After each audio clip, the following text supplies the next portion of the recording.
2, 1, tá ao vivo. Soy louco por ti, América. Menino Kelvin, estamos no ar. Estamos no ar e para falar de América, momento das Américas aqui no Hora do Jogo, nossa primeira live aí pós-jogo, pós-competições, e já para falar sobre uma grande final, sobre a final da Recopa Sul-Americana. Há pouco o Fluminense perdeu o jogo de ida da final da Recopa lá no Equador, em Quito, para a LDU por 1-0, né, Pedrão? Sim, a LDU faz um jogo de muito domínio contra o Fluminense. Dá pra gente começar falando um pouquinho de Recopa. E a minha impressão é que saiu bem barato, né, menino Kelvin? Dava pra a LDU ter ampliado esse placar. Exatamente, principalmente na primeira etapa, acho que a LDU teve um domínio grande, dominou todas as ações, criou várias situações de gol ali. O Fluminense até veio com uma postura um pouco diferente do normal para os times do Fernando Diniz, uma postura um pouco mais defensiva, um pouco mais retraída, uma postura um pouco mais de buscar os contragolpes, de se fechar e tentar explorar os contra-ataques. E a LDU se aproveitou disso, criou várias situações, principalmente utilizando algumas questões ali próprias das equipes que jogam na altitude, que são os chutes de fora da área, as bolas paradas, os cruzamentos para a área, e foi assim que saiu o gol já na reta final do jogo. Então, é um jogo onde o Fluminense não vai bem, e a LDU, dentro do que pode, dentro das suas possibilidades, foi bem, foi dominante, até merecia uma vitória por mais gols, talvez até um 2-0 ou uma vitória por 2 gols fosse o mais justo para o confronto. E o Fluminense preocupa pelo todo da temporada até aqui. Não sei o que você acha, Pedro. Eu vejo da mesma forma. Para mim, o Fluminense está acumulando jogos ruins. O que para um time que quer voltar a ser campeão da América é complicado. O trabalho do Diniz teve um ano ali de 2023 maravilhoso, com o título da Libertadores, e o 2024 do Diniz vem sendo de primeiro demitido da seleção brasileira, né? Ele já não tem mais o cargo de técnico de seleção, que era uma realização de sonho para ele, nas palavras dele, e agora fazendo um trabalho que está em clara descendente no Fluminense. É o momento que o Diniz vai ter que, pela primeira vez, se reinventar para a gente ver dentro de um mesmo clube, porque na maioria das vezes, quando o Diniz teve uma queda de rendimento, ele acabou sendo demitido. Um aspecto é também ver como que vai estar a fome desse elenco para essa temporada. O Fluminense ganha o Carioca da forma que ganha na temporada passada, depois de perder o primeiro jogo para o Flamengo por 2-0 e depois fazendo uma goleada incrível, uma goleada cachapante, um 4-1 com um show realmente, e depois é campeão da Libertadores com todo o êxtase, maior título da história do clube. É uma competição que era um trauma para o Fluminense, e inclusive por uma derrota para a LDU em 2008, uma derrota que foi muito traumática. Então foi uma festa enorme. Agora, uma das preocupações do Diniz é como que vai estar a fome desse elenco. Será que eles vão ter a mesma vontade, a mesma garra para buscar os títulos das principais competições? Será que eles vão ter toda aquela concentração que eles tiveram nos principais jogos da última temporada? São pontos que o Diniz vai ter que olhar e vai ter que se atentar durante a temporada. Por isso os reforços também são importantes. Chegadas como a do Davi Terans, do Douglas Costa, para também trazer jogadores que não ganharam no último ano, para dar esse frescor para o elenco, vamos dizer assim, e continuar de uma forma competitiva. E aqui, até analisando as estatísticas do jogo, né, Pedro, a gente pode ver um amplo domínio da LDU. Sem dúvidas. A LDU finalizou 24 vezes, enquanto o Flu apenas 6. Mas o número que para mim é mais escandaloso é que o Fluminense teve apenas 6 finalizações, tendo 60% da posse de bola, mais de 200 passes quase a mais do que a LDU. Ou seja, o Fluminense passou muita bola. O Fluminense teve a bola, mas não conseguiu gerar nada de produtivo. 6 chances, sendo que só 2 levaram perigo. E foi uma posse de bola até enganosa. Se você olhar o jogo em si, você acredita que essa estatística está errada. Se você, Até um, para quem acompanhou o jogo, seria o contrário, 60 para a LDU e 40 para o Fluminense, porque é uma posse de bola muito defensiva, muito inofensiva também. O Fluminense, exatamente. a gente até estava em outra live lá no canal Fala Pedrão, e a gente comentou lá que o Fluminense não passava do meio de campo, principalmente no segundo tempo. Então, teve isso. Teve a posse de bola, mas uma posse de bola inoperante, uma posse de bola que praticamente não feriu a equipe da LDU. Então, um cenário preocupante. Mas o jogo ele também é muito condicionado pela altitude. Não sei se você pensa da mesma forma. Exatamente, cara. Eu vou na mesma linha e até, para mim, o maior sintoma disso está aqui nos escanteios.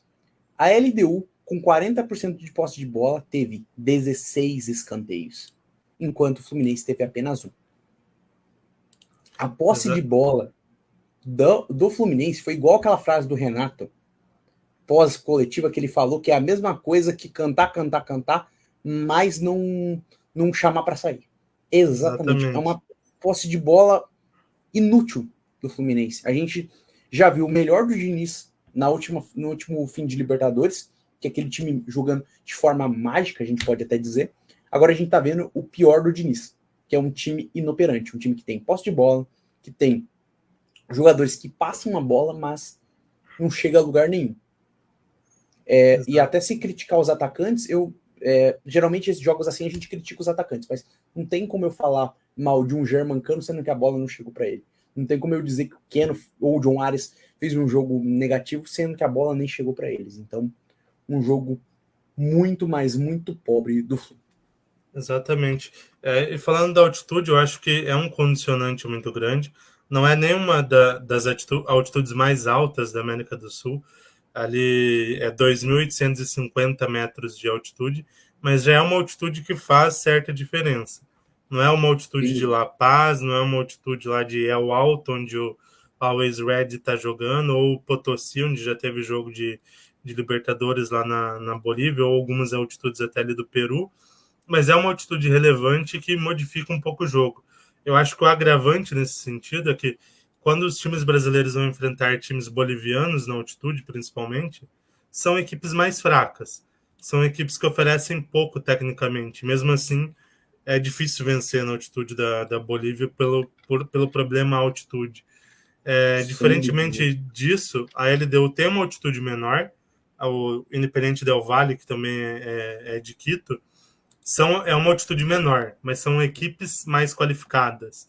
Eu acho que os brasileiros são bem superiores à LDU e à Independente Del Valle, mas é um jogo já um pouco mais equilibrado. São equipes que têm um toque de bola melhor, que tem alguns jogadores ali mais técnicos, que tem jogadores que são bons em bola parada, tanto que fazem jogos mais complicados. A gente já viu, inclusive, alguns times brasileiros sendo goleados lá em Quito. Então, acho que fez muita diferença e um pouco da postura do Fluminense em determinados momentos, de uma posse de bola mais retraída e de esperar um pouco mais a LDU, é um pouco por conta da altitude. Porque Sem dúvida. é muito difícil jogar na altitude. Companheiros nossos jornalistas aí das grandes mídias que já foram aí para as altitudes falam que até para eles, enquanto jornalistas, é lá para fazer a cobertura dos jogos é um pouco sofrido, tem ali os seus problemas, inclusive com pessoas vomitando, tendo desmaios. Então é complicado. Eu acho que isso condicionou um pouco o jogo. Mas agora pensando no jogo de volta, você acha que a LDU chega como favorita? O favoritismo se mantém para o Fluminense? Fica igualado? Como que você vê a questão do favoritismo? Para mim, esse jogo ele se separa em duas partes. Uma parte é a técnica. Técnica é Fluminense. Para mim, técnica, o Fluminense tem melhores jogadores, tem um elenco mais capacitado, tem um técnico que, para mim, é até mais habilidoso, está passando por um momento de dificuldade, mas é um técnico muito habilidoso. E, para mim, o Fluminense tem todas as condições para ganhar o jogo. Para mim, qual que é o grande problema para o Fluminense? O passado. O passado nesse jogo pesa muito. É você ter a pressão do torcedor lá no Maracanã, porque o Maracanã, na minha visão, é o estádio mais faca de dois gumes que tem no Brasil. Se você tá bem no jogo, ele te empurra. É um time. A gente lembra, por exemplo, do caso do Flamengo e Grêmio, que a torcida empurrava o Flamengo e acabou saindo uma goleada. Mas também acontece o contrário. A gente lembra de jogos, por exemplo, do Flamengo, do Fluminense dentro do Maracanã, que o torcedor impaciente dificultou ainda mais o jogo. E eu acho que um torcedor impaciente no jogo contra a LDU, já que um time que não tá jogando bem e ainda com o carimbo histórico de ter perdido para a LDU em outros momentos, igual você falou na nossa jornada lá no Fala Pedrão, é o triplete.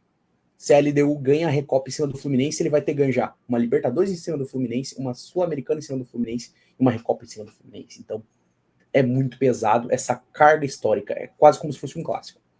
É uma freguesia grande, só que se servir de alento nas outras duas oportunidades, o Fluminense foi praticamente goleado lá. Na final da Libertadores em 2008, 4-2, e na final da Sul-Americana de 2009, um 5-1.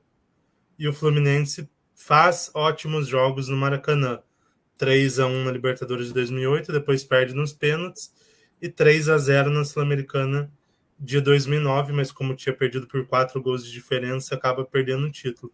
Então eu acho que isso influencia também a questão psicológica, a questão dessa freguesia vai ser mais um desafio para o Fluminense tentar ultrapassar nesse jogo de volta. Mas de tudo isso, principalmente por conta dos elencos serem totalmente diferentes hoje em dia, a gente já está falando aí de 15 anos de espaçamento para uma final, 16 anos para outra. Então, os elencos são diferentes. Eu acho e o momento do Fluminense é muito superior ao da LDU. Na época, eram momentos mais similares. Eu acho que isso influencia menos para os elencos atuais. Eu acho que o principal fator negativo para o Fluminense é a temporada ruim até aqui com o time titular. Resultados não tão ruins, mas atuações ainda muito fracas, e isso vai ser talvez o principal problema, mas eu ainda acredito no título do Fluminense. Você, se tivesse que cravar um campeão hoje, quem você colocaria, Fluminense ou LDU? Por toda a carga histórica, a LDU.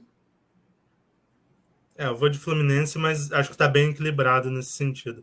Pedro, concluindo aqui Recopa, vamos falar um pouquinho também de Libertadores, que a gente teve os jogos de ida da primeira fase, da segunda fase aí da pré-Libertadores, a gente teve brasileiros em campo também. A gente pode falar rapidinho aí, estou até aqui Podemos, sim. com os resultados. Primeiro eu vou colocar os resultados, vou falar os resultados dos confrontos entre os estrangeiros.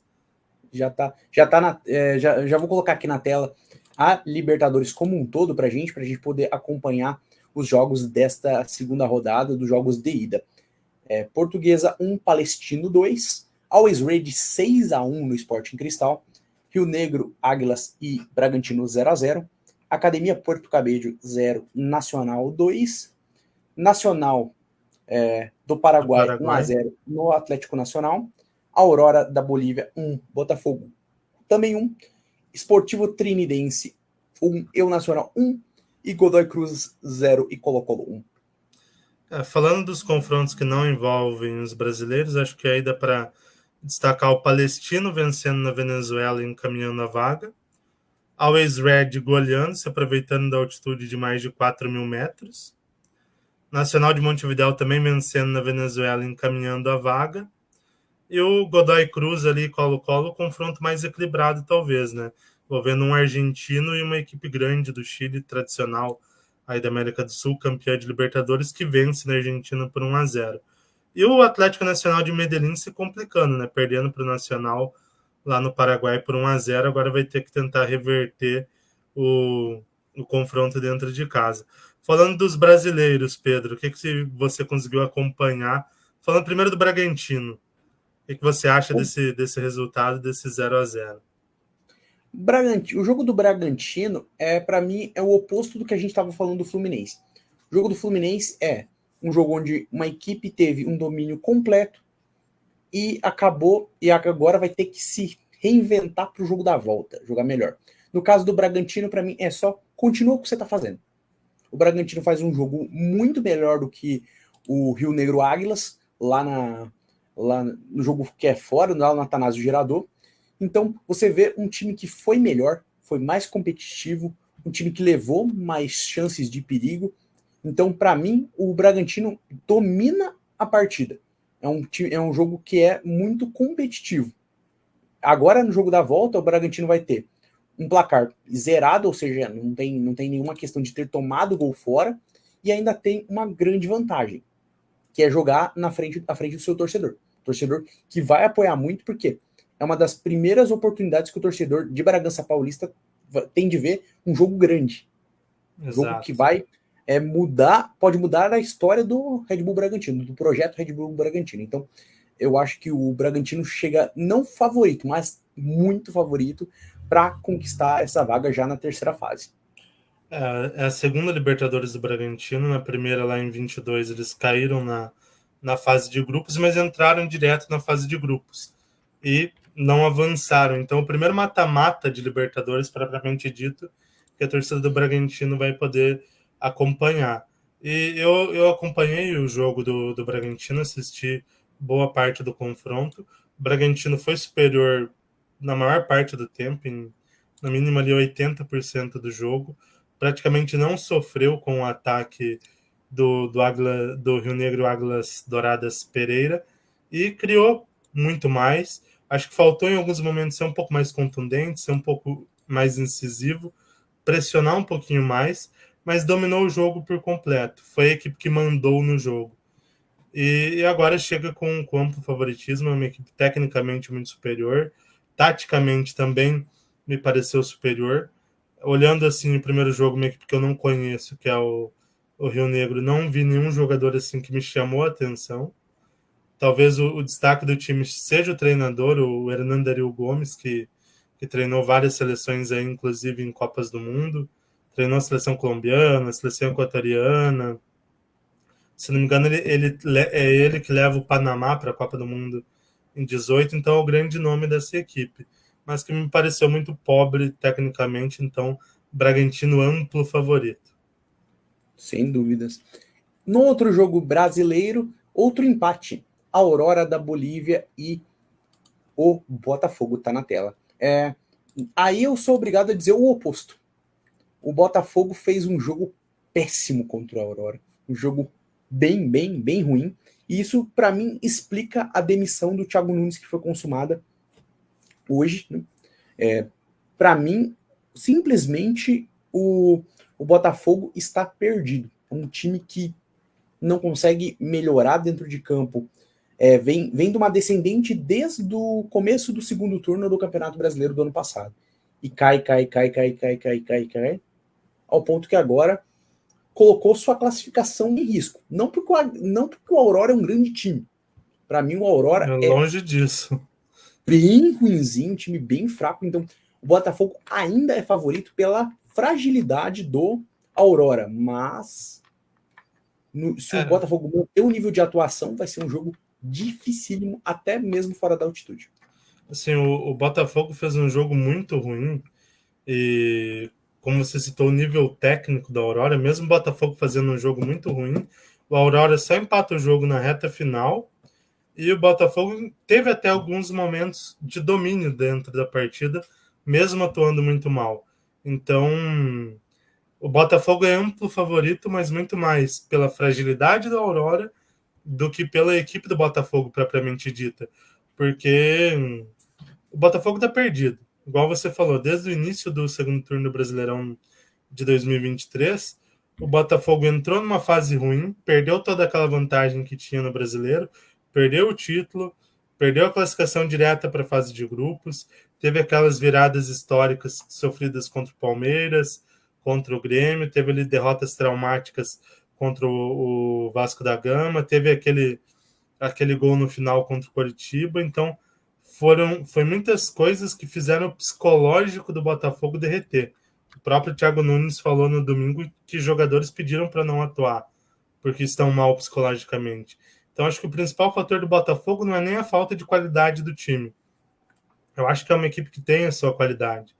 Não é das principais equipes ali favoritas aos títulos nacionais e sul-americanos, mas é uma boa equipe, tem bons nomes. No entanto, esse fator psicológico faz com que a equipe derreta em vários jogos, em vários momentos, e sofra reveses muito doloridos, como foi esse de ontem. Mas ainda acho que pela fragilidade do adversário, entra com um favoritismo grande para esse confronto. Sem dúvidas.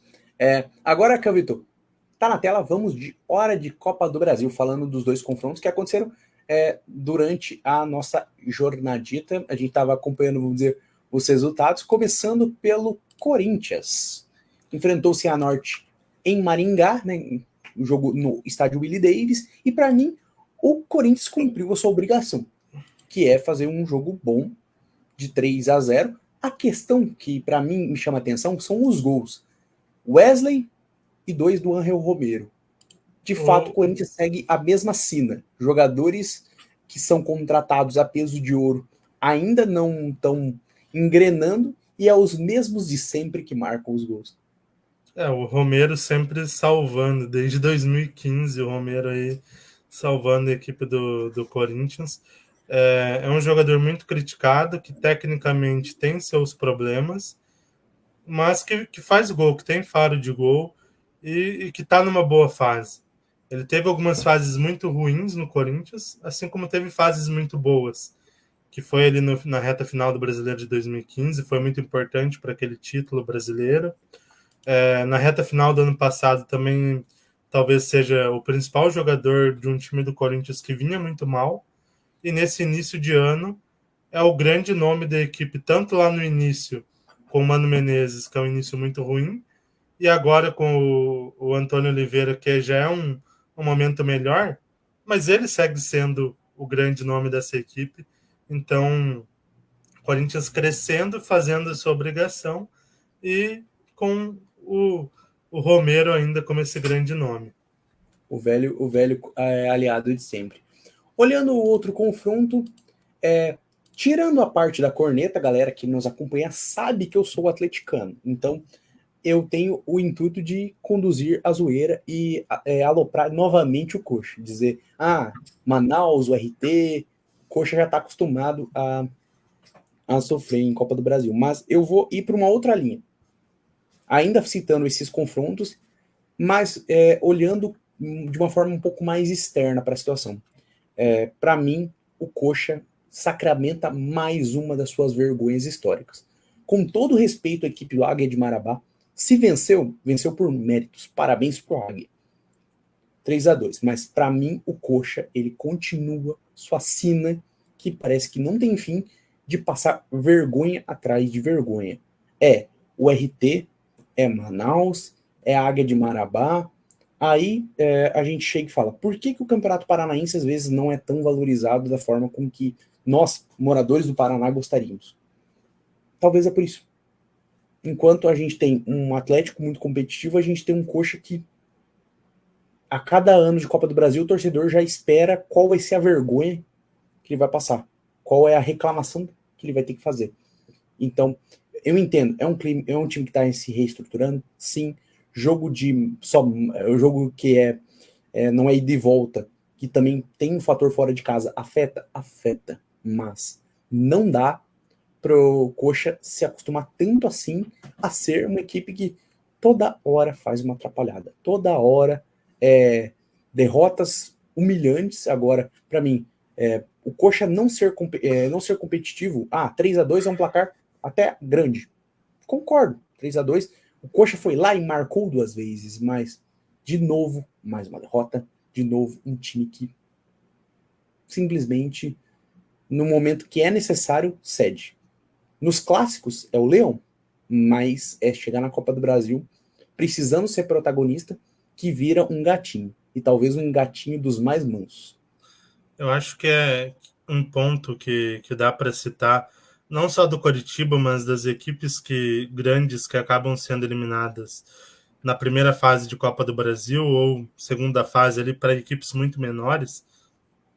Eu acho que tem um fator que tem que se observar, principalmente quando é jogo único, que é a concentração da equipe. O Coritiba faz um jogo até muito bom no domingo no Clássico, mas entrou muito concentrado, entrou forte para competir contra o grande rival. Hoje, eu não assisti o jogo, mas olhando o placar, olhando que você sofreu 3 gols de uma equipe muito menor, tem muito a questão da concentração. Coisa que aconteceu com o Cruzeiro na noite anterior, que perde para o Souza da Paraíba por 2-0.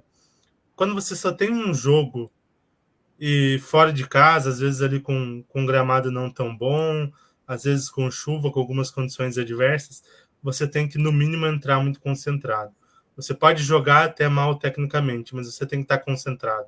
Você não pode errar tanto, porque qualquer erro, você pode sofrer um gol, o adversário pode se retrancar, você vai ficar nervoso, porque é você que está na obrigação de fazer o resultado.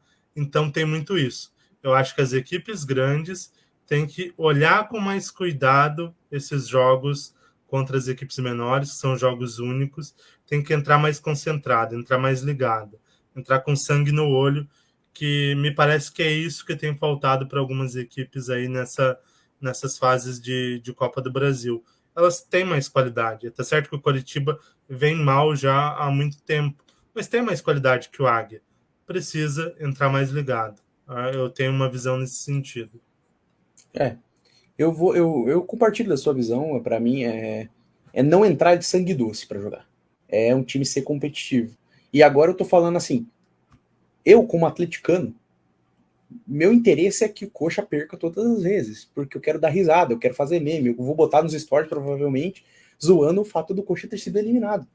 Mas eu tô falando aqui como analista de que é recorrente o Coxa entrar de sangue doce, ser batido, um time sempre muito desorganizado taticamente. A gente não viu o jogo, mas é uma tendência que está sendo do Coxa. E é um time que parece que ele só cresce no momento do clássico. Ele só cresce quando ele vê um adversário que tem historicamente problemas para vencer ele, para ser competitivo. Então, para mim, o Curitiba tem que rever tudo nesse sentido de jogar precisando ser o protagonista. Porque a Exatamente. Coxa contra o América pela Série B, eu tenho certeza que o Coxa vai fazer um jogo razoável. Coxa contra o Sport, eu tenho certeza que o Coxa vai ser competitivo.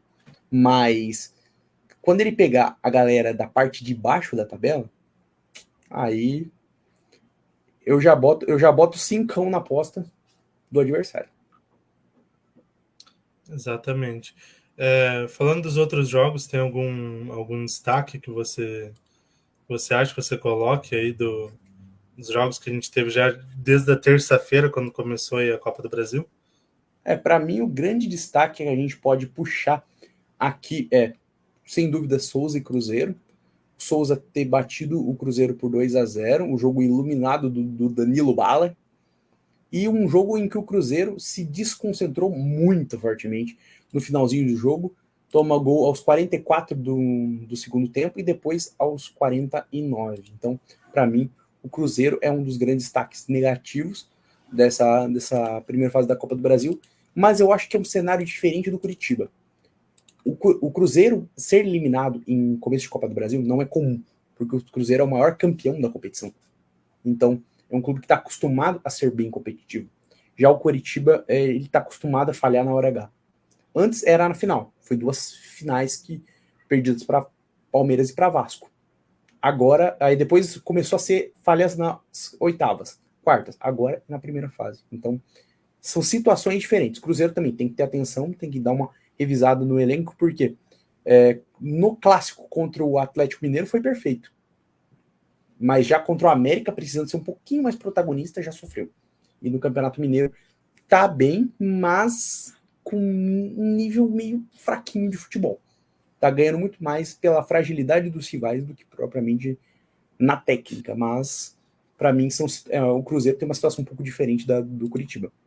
O Cruzeiro tem oscilado mais, mas se mostra uma equipe um pouco mais competitiva nesse início de temporada. É um elenco ainda pobre para uma Série A de brasileiro, ali para uma Copa Sul-Americana nas fases mais agudas, mas é uma equipe que se mostra um pouco mais competitiva, taticamente um pouco melhor, mas é uma derrota dolorida, é uma derrota que não deixa de ser vergonhosa, até porque é o maior campeão da competição, e financeiramente é terrível. porque a gente sabe que hoje a Copa do Brasil é a competição que paga mais e o Cruzeiro ainda está no momento financeiro tenebroso. Então, acho que esse é outro fator preocupante na derrota para o Souza e nessa eliminação de Copa do Brasil. Falando de outros jogos, acho que zebras um pouco menores talvez sejam as eliminações do Remo e do Ituano, né? Exato. Vou botar aqui na tela, é Ituano e São Luís, 2-1 São Luís contra o Ituano. Que é um time de Série D eliminando um time de Série B. O E Ituano a não está eliminação bem na temporada, mas não deixa de ser uma zebra. e o Remo, que do primeiro jogo da Copa do Brasil, jogo da estreia da competição, perdeu para o Porto Velho. Exatamente. Também uma zebra, uma equipe muito mais tradicional, perdendo aí para uma equipe até nova e de um cenário de futebol que tem pouco sucesso, mesmo na Série D. Exatamente. Então é isso, menino Kelvin. É isso aí. Fechamos o nosso expediente. E Nosso, falar pra galera, né? Já sigam a página aqui do Hora do Jogo no Facebook, vamos trazer bastante coisa. E também se inscrevam no nosso canal do YouTube, que em breve tem muito conteúdo bacana, temos muita coisa legal pra galera acompanhar. exatamente, ativem o sininho das notificações, se inscrevam no canal para ter acesso aí a todo o conteúdo. A gente vai ter conteúdo a semana toda no YouTube, aqui no Facebook, o programa lá na segunda-feira também tem um conteúdo muito bacana para vocês. Já fiquem atentos aí para acompanhar todo o conteúdo. É isso aí. Galera, até mais. Até mais.